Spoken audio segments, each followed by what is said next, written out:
Future doctor 2025 या परीक्षेसाठी विज्ञान या विषयाचा अभ्यासक्रम आहे. ज्या वर्गाचा विद्यार्थी आहे त्याच वर्गाचा विज्ञान विषयाचा अभ्यास करायचा आहे. जास्तीत जास्त विद्यार्थ्यांनी या प्रश्नांची उत्तरं द्या. या व्हिडिओमधील प्रश्नांची उत्तरं जे जास्तीत जास्त विद्यार्थी देईल त्या विद्यार्थ्याला बक्षीस मिळतील, तसंच त्यांचा यातून अभ्यासही होईल. धन्यवाद.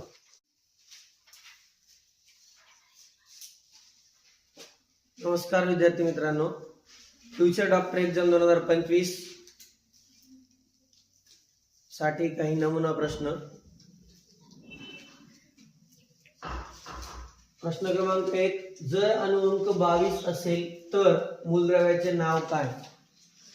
ज्या मूलद्रव्याचा अणुअंक 22 आहे त्याचं नाव सांगायचं आहे. पर्याय क्रमांक 1 व्हेनेडियम, पर्याय क्रमांक 2 मॅग्नीज, पर्याय क्रमांक 3 गॅलियम, पर्याय क्रमांक 4 स्कॅन्डियम. कमेंट करायचे योग्य आन्सर आणि बक्षीस मिळवायचे. तर प्रश्न क्रमांक 2, जर अणुअंक 11 असेल तर मूलद्रव्याचे नाव काय? पर्याय क्रमांक 1 सोडियम, पर्याय क्रमांक 2 मॅग्नेशियम, पर्याय क्रमांक 3 ॲल्युमिनियम, पर्याय क्रमांक 4 सिलिकॉन. प्रश्न क्रमांक 3, जर अणुअंक 8 असेल तर मूलद्रव्याचे नाव काय?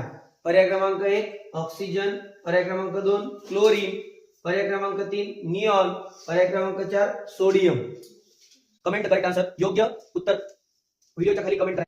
प्रश्न क्रमांक 4, जर संज्ञा कॅपिटल के असेल तर मूलद्रव्याचे नाव काय? एक पर्याय क्लोरीन, पर्याय क्रमांक 2 आर्गॉन, पर्याय क्रमांक 3 पोटॅशियम, पर्याय क्रमांक 4 कॅल्शियम. प्रश्न क्रमांक 5, जर संज्ञा एयू असेल तर मूलद्रव्याचे नाव काय? Capital A small you platinum, पर्याय क्रमांक 1, पर्याय क्रमांक 2 सोने, पर्याय क्रमांक 3 पारा, पर्याय क्रमांक 4 चांदी. Comment the correct answer.